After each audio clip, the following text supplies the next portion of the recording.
Hi friends, నేను Ashok Kumar. Welcome to Ashoka online academy. మరో 2 రోజుల్లో డిఎస్సి పార్లమెంట్ ఎన్నికల కంటే ముందే ప్రభుత్వం డిఎస్సి నియామకాలకు నోటిఫికేషన్ ఇవ్వాలని నిర్ణయించినట్టుగా తెలుస్తుంది. మ్యాక్సిమం 2-3 రోజులలో కొత్త నోటిఫికేషన్ రావడానికి అవకాశాలు మెండుగా కనబడతా ఉన్నాయి. ఏర్పాట్లు అనేవి కొనసాగుతూ ఉన్నాయి. అయితే మరి డిఎస్సిలో ఎన్ని పోస్టులు వేస్తారు? డిఎస్సి నోటిఫికేషన్ కంటే ముందే సమస్యలు ఏంటి? విద్యార్థులకి ఏ అంశాలపైన సందిగ్ధం నెలకొంది?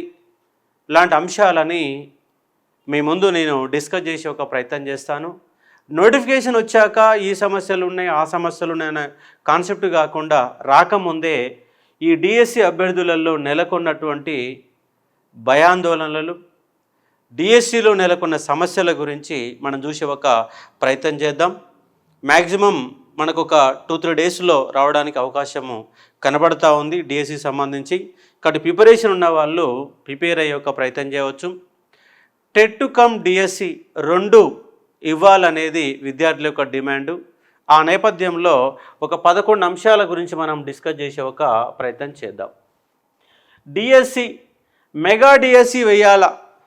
ఏం వేయాలి? మెగా డిఎస్సి వేయాలా? 25,000 ఉద్యోగాలతో మనకు డిఎస్సి కావాలన్నట్టు డిమాండ్ అయితే బలంగా ఉంది. కానీ మనకు ఒక 12 నుంచి 14,000 పోస్టుల వరకు వేస్తారన్నటువంటి ఒక సమాచారము మనకు అందుతూ ఉంది. కాబట్టి మెగా డిఎస్సిలో 25,000 ఉద్యోగాలు ఇవ్వాలని మనం డిమాండ్ చేస్తూ ఉన్నాం. కానీ అంత స్థాయిలో వేస్తారంటే వేసే పరిస్థితి అయితే కనబడతలేదు. మనకు ఒక 12 నుంచి 14,000 వరకు రావచ్చు. దానిలో స్పెషల్ ఎడ్యుకేషన్, ఉర్దూ, పీఈటీ లాంటి పోస్టులు పోతే మిగిలిన పోస్టులు కేవలం 10,000 వరకే రావడానికి అవకాశాలు ఎక్కువ ఉంటాయి. దీంట్లో సమస్య ఎక్కడ వస్తుంది? ప్రధానంగా అంటే స్కూల్ అసిస్టెంట్ ఉద్యోగాలలో సమస్య వస్తుంది. గతంలో 10 జిల్లాలు ఉన్నప్పుడు ఈ సమస్య తక్కువగా కనబడేది. 33 జిల్లాలు అయినాయి. 33 జిల్లాలు అయిన కారణంగా ఇక టీచర్ పోస్టులు అనేవి జిల్లా పోస్టులు. ఆ జిల్లా పోస్టులు కాబట్టి 33 జిల్లాలు అయ్యేసరికి స్కూల్ అసిస్టెంట్లో చాలా రకాలు ఉంటాయి. బయో సైన్స్ ఉంటుంది, ఫిజికల్ సైన్స్ ఉంటుంది, మ్యాథమెటిక్స్ ఉంటుంది, సోషల్ స్టడీస్ ఉంటుంది. ఈ 4తో పాటు తెలుగు, హిందీ, ఇంగ్లీషు లాంటి పోస్టులను కూడా స్కూల్ అసిస్టెంట్లోనే చూపించిన కారణంగా ఒక్కొక్క జిల్లాలో మీ యొక్క కేటగిరీలలో 1, 2, 3, 4, 10 పోస్టుల వరకు మించి ఉండే అవకాశం కనబడతలేదు.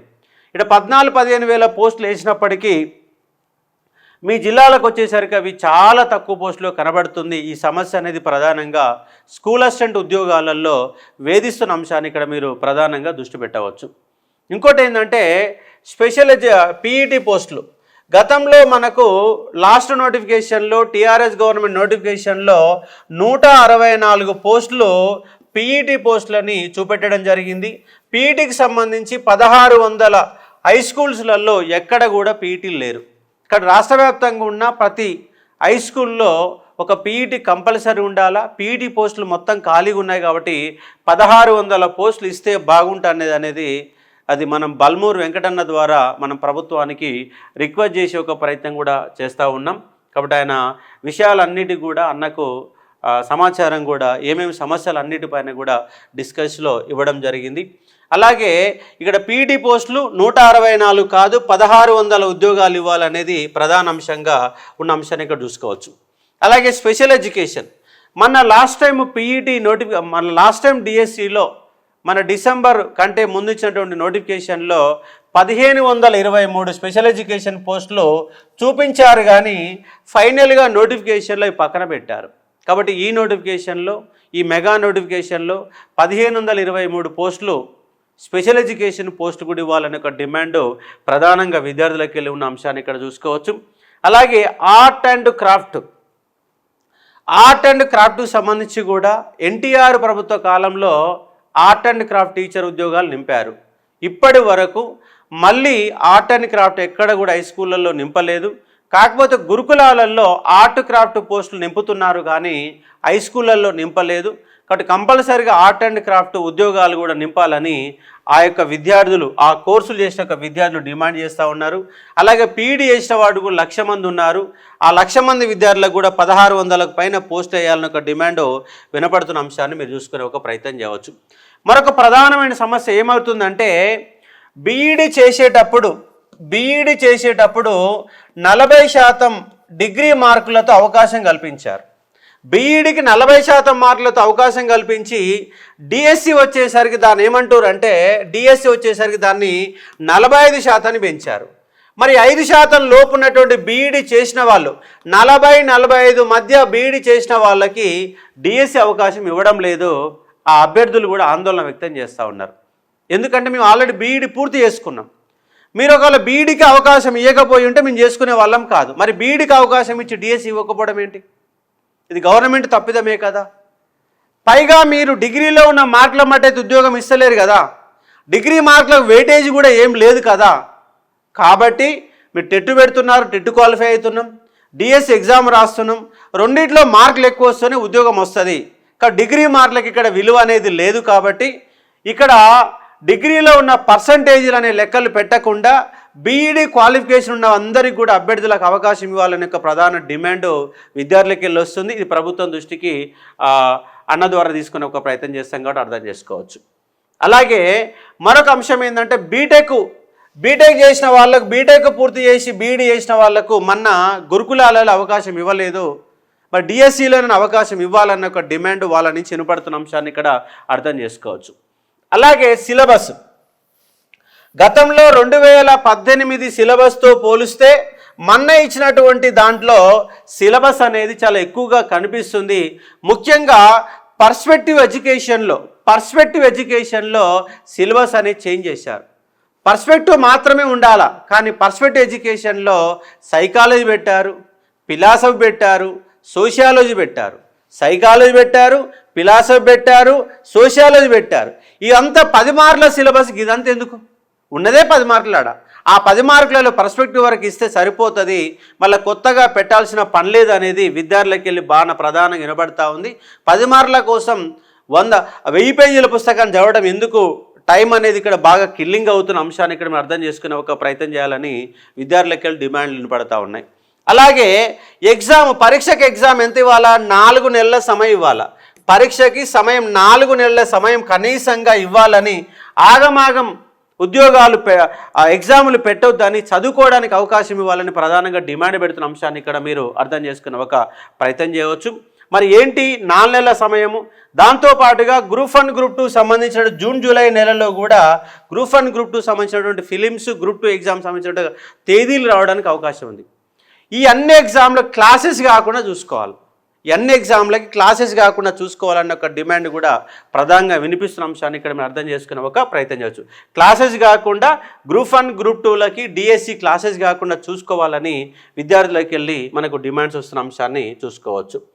అదే మాదిరిగా మరొక ప్రధానమైన అంశం ఏంటంటే 95% 5%. 95% 5% మనకు పర్సంటేజీ మనకు స్థానికత అనేది నిర్ధారించారు. ఆ జిల్లాలో మీరు ఎంత అవుతారు? 95% ఉద్యోగాలు ఆ జిల్లాలకు ఇస్తే 5% ఉద్యోగాలు ఓపెన్ కేటగిరీలు నింపిస్తారు. ఓపెన్లో 5% నింపుతారు. ఈ 5%కి మొన్న నోటిఫికేషన్లో కొత్తగా పెట్టిన నిబంధన ఏమిటంటే, మీరు ఉదాహరణకి నల్గొండ జిల్లా అనుకోండి, నల్గొండ జిల్లా అయితే కేవలం మీరు పక్క జిల్లా అయినటువంటి సూర్యాపేటకో లేదా రంగారెడ్డికో లేదా హైదరాబాదుకో ఒక్కదానికి మాత్రం అప్లై చేసుకోవాలన్న నిబంధన పెట్టారు. అలా కాకుండా ఈ 5%కి 32 జిల్లాలకు పోటీ పడే విధంగా అవకాశం కల్పించాలని విద్యార్థులకు వెళ్ళి ప్రధానంగా డిమాండ్ వస్తూ ఉంది. ఒక జిల్లాకే 5%లో ఉంటే కష్టమవుతుంది.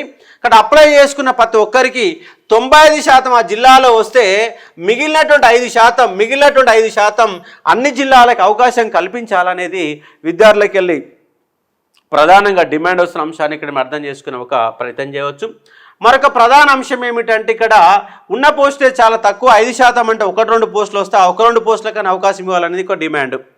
మరొక అంశం ఏంటంటే, ఎగ్జామ్ అనేది ఆన్లైన్ కాదు, ఆఫ్లైన్లో నిర్వహించాలి. ఎందుకు ఆఫ్లైన్ నిర్వహించాలా అంటే ఇక్కడ 80% మార్కులేమో డిఎస్సికి ఉంటే 20% మార్కులేమో టెట్టుకుంటున్నాయి.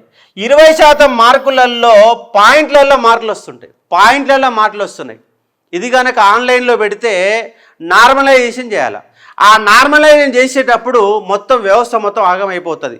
ఇప్పటికే టెట్ డిఎస్ అనక పర్సెంటేజ్ ఆధారంగా నిర్మిస్తున్నారు కాబట్టి ఒకటే రోజు రాష్ట్ర వ్యాప్తంగా ఆఫ్లైన్లో మాత్రం నిర్వహించాలా, మళ్ళీ ఆన్లైన్లో అని పెడితే ఇబ్బందులు తలెత్తుతాయని చెప్పేసి విద్యార్థులకు వెళ్ళి డిమాండ్లు వస్తున్నాయి. అదేవిధంగా బీఈడి యొక్క రాష్ట్రాంగ అధ్యక్షుడు యొక్క రావుల క్యాండిడేట్తో కూడా మనం మాట్లాడడం జరిగింది. కాబట్టి ఇవన్నీ అంశాలను పరిగణలో తీసుకొని ఈ విద్యార్థులకు ఇబ్బందులు లేకుండా ఈ యొక్క డిఎస్సిని నోటిఫికేషన్ వచ్చాక మళ్ళీ కొట్లాడడానికి, మళ్ళీ రిప్రజెంటేషన్కు, మళ్ళీ వినతి పత్రాలకు అవకాశం ఇవ్వకుండా ప్రశాంతంగా చదువుకునే విధంగా అవకాశాలు కల్పించాలని డిమాండ్లు పెడతా ఉన్నారు. కాబట్టి మనకు 2-3 రోజులలో ఈ డిఎస్సి పైన క్లారిఫికేషన్ వస్తుంది, నోటిఫికేషన్ వస్తుంది, చదువుకునే ఒక ప్రయత్నం చేయవచ్చు. అదే మాదిరిగా అశోక ఆన్లైన్ అకాడమీ కూడా డిఎస్సికి సంబంధించి మనం బయాలజికల్ సైన్సు అదేవిధంగా ఫిజికల్ సైన్సు, ఈ 2 సైన్సులతో పాటు సోషల్ స్టడీస్, ఈ 3 అంశాలని మన కోచింగ్ రూపంలో అందిస్తున్నాం. చాలా తక్కువ ఫీజుకే, నార్మల్ ఫీజుతో ఇతర యొక్క ఇన్స్టిట్యూట్తో పోల్చి చాలా తక్కువ ఫీజుకే physical science, biological science, social studies అనే 3 సబ్జెక్టులని అందజేస్తున్నాం. మన అంశాన్ని కూడా మీరు గుర్తుపెట్టుకునే ఒక ప్రయత్నం చేయవచ్చు. కాబట్టి మెగా డిఎస్సి అనేది 25,000తో ఉద్యోగాలు రావాలా. ఇది మెగా డిఎస్సి కాదు, డిఎస్సి మాత్రమే. ఇది మెగా డిఎస్సి కాదు, డిఎస్సి మాత్రమే వస్తున్న అంశాన్ని గుర్తుపెట్టుకొని మీ యొక్క జిల్లాలలో ఉన్న పోస్టులను బట్టి మీ ప్రిపరేషన్ కొనసాగించవచ్చు. చాలా తక్కువ పోస్టులు ఉంటే 1-2 పోస్టులు ఉన్నప్పుడు చాలా కష్టంగా మారితే అటువైపు గ్రూప్స్ వైపు మారడానికి అవకాశాలు ఎక్కువ ఉంటాయి కాబట్టి చూసుకోవచ్చు. కాబట్టి డిఎస్సి నోటిఫికేషన్ మనకు 2-3 రోజులలో వస్తుంది. మీ ప్రిపరేషన్ మొదలు పెట్టండి. వచ్చిన తర్వాత 4 నెలల టైం వాళ్ళ యొక్క డిమాండింగ్ కూడా అశోక్ ఆన్లైన్ అకాడమీ నుంచి మనం డిమాండ్ వినిపిస్తూ ఉన్నాం. ఇది రాష్ట్ర వ్యాప్తంగా ఉన్న విద్యార్థులకి డిమాండ్గా మీరు గుర్తుపెట్టుకునే ఒక ప్రయత్నం చేయవచ్చు. ఇది ఉన్నటువంటి సందర్భం. Thank you. మరో కాన్సెప్ట్తో మళ్ళీ కలిసి ఒక ప్రయత్నం చేద్దాం. Thank you.